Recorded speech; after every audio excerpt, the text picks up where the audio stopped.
So guys, I have come across a question that leaves people at a roadblock with their faith as far as believing in God. And I wanted to let you know that I had prayed on it and the Lord had helped me. I was cleaning out my closet and I found this little book. It says, "Don't Ask Me, Ask God" by Robertson. And the very first question is the question that I needed to answer. So I'm going to answer it for you all. The question is, why is there suffering in the world? And I'm going to read this little section just so you guys are aware. As you read, please keep in mind the Christian Broadcasting Network does not claim to be God's only spokesman for the 1980s, but the answers in this book are from the Bible, the best-selling and most important book of all time. In the pages of the Bible, answers to all of men's questions may be found. And because the Bible is the Word of God, we know that what it says is always true. Finally, this book is offered prayerfully, humbly, and with the hope that it will help you better understand God's plan for your life and your place in His world.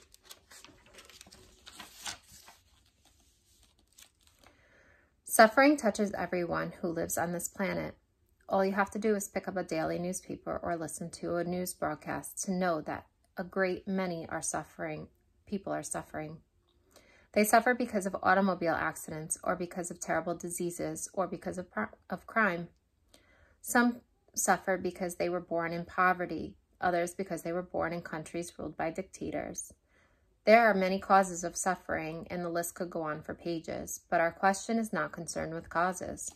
We are looking for the reasons of suffering. To say there's suffering because there's a crime or because there are auto accidents is not nearly enough. Our question goes far beneath the surface, where it hits at the very roots of human pain and anguish. The first thing to be said about suffering is that most of it comes about because of the activities of a powerful supernatural being called Satan, or the devil. He delights in hurting man and in trying to turn man away from God. Very often people blame God when they suffer, but it is never God's fault. Satan takes great pride in seeing that God gets the credit for his misdeeds. Suffering is also caused by man's rebellion against God and by the evil in men's hearts. How much suffering has been caused in the modern world, for instance, by communism or by men hurting other men? Godless dictators hurt their own people, and they hurt the people of neighboring nations as well.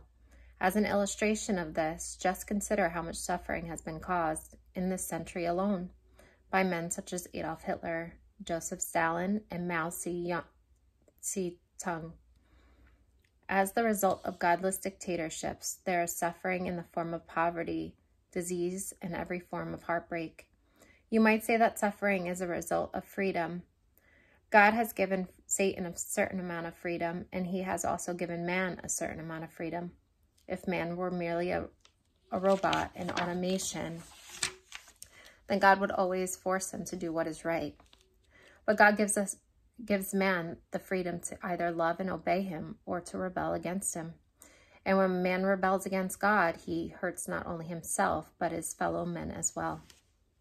Another thing to remember about suffering is that God set up certain natural laws to govern the universe.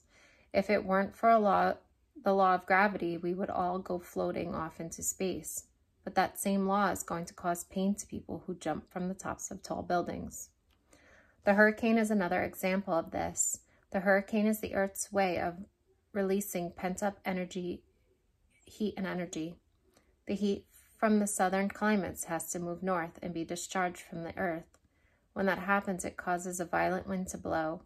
That wind in turn stirs up huge waves, and when it passes over the ocean, the hurricane is not meant to cause suffering.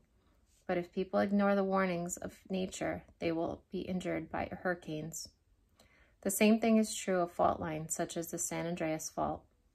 Such fault lines are necessary to keep the earth from just breaking apart.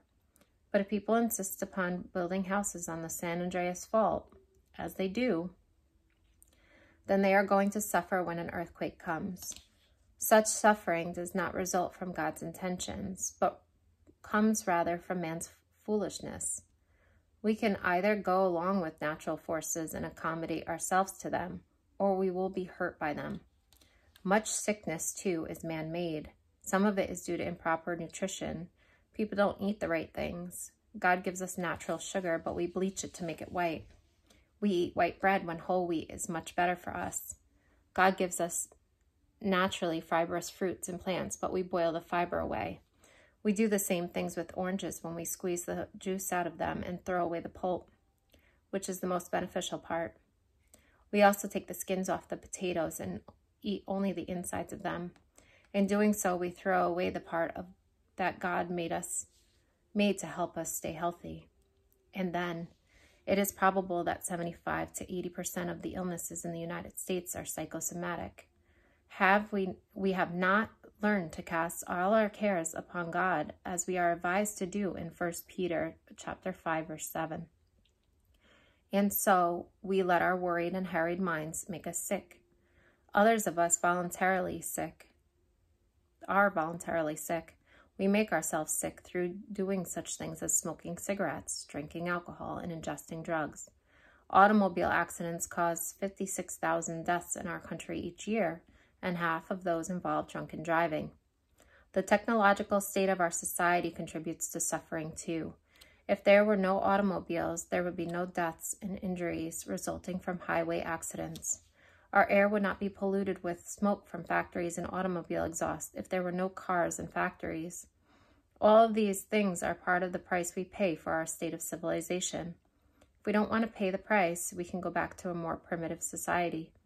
In today's world, our lifestyle is a large contributor to sickness and disease. To illustrate again how man contributes to his own suffering, consider what has happened in Africa. The northern plain of that continent was once a beautiful, fertile, wooded area, but over several centuries, people cut down all the trees. As a result, the topsoil eroded, and there was nothing left but desert. Without the protective cover of the trees, temperatures in the region rose steadily. People moved further south seeking fertile land, but as they moved southward, they continued cutting the trees, and the desert moved southward too. Today, there is nothing but 3.5 million square miles of desert in the northern part of Africa. In northern Africa and in many other areas of the world, men have disturbed the ecological balance in nature, and as a result, there is worse and worse poverty and hunger. India has the same sort of problem. India was once one of the most fertile lands in the entire world, but the Indian people have embraced a philosophy which says that rats and cows are sacred. So the cows eat up much of the vegetation and the rats devour a good deal of the grain. But given a new understanding of nature, proper agricultural techniques, a forestation program, and a cleansing of rivers, which are now polluted, India could be self-sustaining in agriculture. So the problem is not brought about through any act of God, but stems from man's foolishness over a period of years, perhaps centuries, and the problems are steadily compounded over successive generations. There are many forms of suffering that men bring on themselves. Consider, for example, such diseases as genital herpes, syphilis, gonorrhea, and AIDS. These all result from a conscious lifestyle which is opposed to God's word and breaks God's laws. God didn't send herpes. It is a natural consequence of immorality. But when it spreads, it becomes an incurable disease that affects millions and millions of people. Why does God allow this to happen? When we ask this question, it brings us back to the statement that God has created man as a free being, free even to the point of ruining much of God's creation. God has sent preachers, prophets, and other holy men to warn the people to change their ways, but most will not listen. They wouldn't listen to the prophets 4,000 years ago, and most of them will not listen today. It is true that the righteous often suffer, and this will continue as long as we live in a world of wickedness. If someone speaks out against wickedness, he is going to be involved in a struggle, and that struggle may result in pain and suffering. Jesus said, "If they persecuted me, they will also persecute you." John chapter 15, verse 20. Jesus Christ was the most perfect man who ever lived, and people killed him. Why? Because he came into contact with evil and tried to do something about it. John the Baptist was beheaded because he told people that they were breaking God's laws. Mark chapter 6, verses 25 to 28. It has been true throughout the ages that those who are God's messengers are often set upon and hurt by the people they have tried to warn. That kind of suffering is virtually unavoidable as long as we live in a wicked world of superstition, hatred, and ignorance. But suffering, if we allow it to, does have a way of purifying us. Many people have had to have suffering in their lives in order to turn to God. Until they had their material things stripped from them, and often their health taken away, they had no desire for spiritual things. Those who are suffering may be tempted to turn away from God, but they should never allow this to happen. Instead, they should worship God and be blessed and benefited, even in the midst of their suffering. Those who hurt must remember that it is not God's will for anyone to suffer. They must remember, too, that he will intervene for those who diligently seek him. Thousands of people can testify to the fact that God will intervene to relieve pain and suffering, but this depends on the closeness and an intimacy with him. Should we then accept everything and thank God for what happens to us, good and bad? God answers this question specifically in the Bible. Read his answer in the book of Romans, chapter 8, verse 28. It is important to understand that accepting things is not the same thing as being resigned to them. You must accept suffering without becoming bitter, and you can accept it without resigning yourself to it. It is not your lot in life to suffer. Those who do suffer should never quit seeking God's touch and asking him to set them free. In Matthew chapter 7, verses 7 through 8, Jesus said, "Ask and it will be given to you. Seek and you will find. Knock and it will be opened to you. For everyone who asks receives, and he who seeks finds. And to him who knocks it will be opened." The key is to keep on asking, seeking, and knocking. One final word about suffering. It is a fact that there is a certain amount of pain involved whenever growth is taking place. When people are moving to a higher level of intellectual activity, there is a struggle that has to take place. And in that struggle, there is pain. When people who are great athletes are pushing through the limits of endurance to get to new records, there is constant pain. As muscles are being broken down and stronger ones are being formed, there is pain. There is pain when you are running a mile or two at top speed, when your lungs are gasping and your body wants to quit. But there is also the overwhelming joy that comes when you finally do break through into that new dimension. This kind of pain is not the same thing as suffering. Some people don't recognize the difference between the suffering that is caused deliberately by evil and the pain that comes about through striving to reach a new plateau of experience. Such suffering merely marks the transition period of going from one level of accomplishment to a higher level.